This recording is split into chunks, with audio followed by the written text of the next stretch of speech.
Eh bien, pour l'instant, une réaction de panique par une partie de la population seulement, mais une panique qui est tout de même visible, tout simplement parce que les frontières de la Russie ont été totalement prises d'assaut aujourd'hui, apparemment par une majorité de jeunes hommes qui ont tenté de quitter le pays. Il faut savoir que les frontières ne sont pas fermées, qu'il n'y a pas encore de tri entre les personnes qui quittent le pays. Mais la panique s'est aussi développée dans la journée parce que beaucoup de Russes se sont rendus compte qu'il n'y avait plus de billets d'avion qui étaient disponibles pour quitter le pays ou que les rares billets d'avion qui restaient étaient à des prix exorbitants.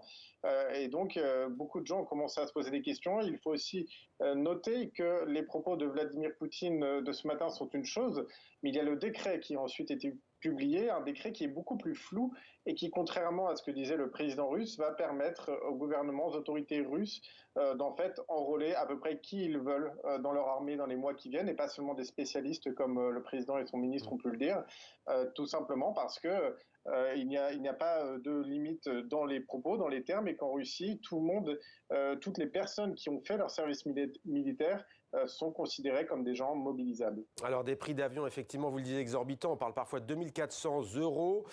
Selon certaines sources aussi, Paul, les Russes âgés de 18 à 60 ou 65 ans confirmément ont interdiction de quitter le pays. Qu'en est-il ? Alors là, c'est vraiment la question qui se pose. Il y avait beaucoup de rumeurs ce matin, et notamment sur les réseaux sociaux. On voyait des gens qui demandaient, est-ce que vous savez si on peut passer à la frontière entre la Russie et la Géorgie? Et il y a eu des histoires, des rumeurs de jeunes hommes dont la sortie du territoire leur aurait été refusée. Pour l'instant, on n'a pas de confirmation de tout ça, parce qu'il y a encore des détails qui doivent être précisés. Même le Kremlin l'a dit, on diffusera prochainement une liste de tous les gens, toutes les catégories qui sont exemptées de cette mobilisation, ce qui veut dire que certaines personnes qui ont l'âge d'être mobilisées ne pourront pas l'être. Et donc, il faudra observer dans les jours qui viennent comment tout cela va se passer. On se rappelle qu'au début de la guerre, il y a eu la même vague de panique. Et quelques semaines plus tard, nombre de ces Russes qui avaient quitté le pays en vitesse étaient revenus en Russie. Paul, juste pour terminer, vous pouvez me dire oui ou non, parce qu'on est un peu pris par le temps. Est-ce que vous confirmez qu'il y a des bouchons de 35 km à la frontière finlandaise? Et est-ce qu'il y a des manifestations, tout simplement, ce soir, quelque part en Russie?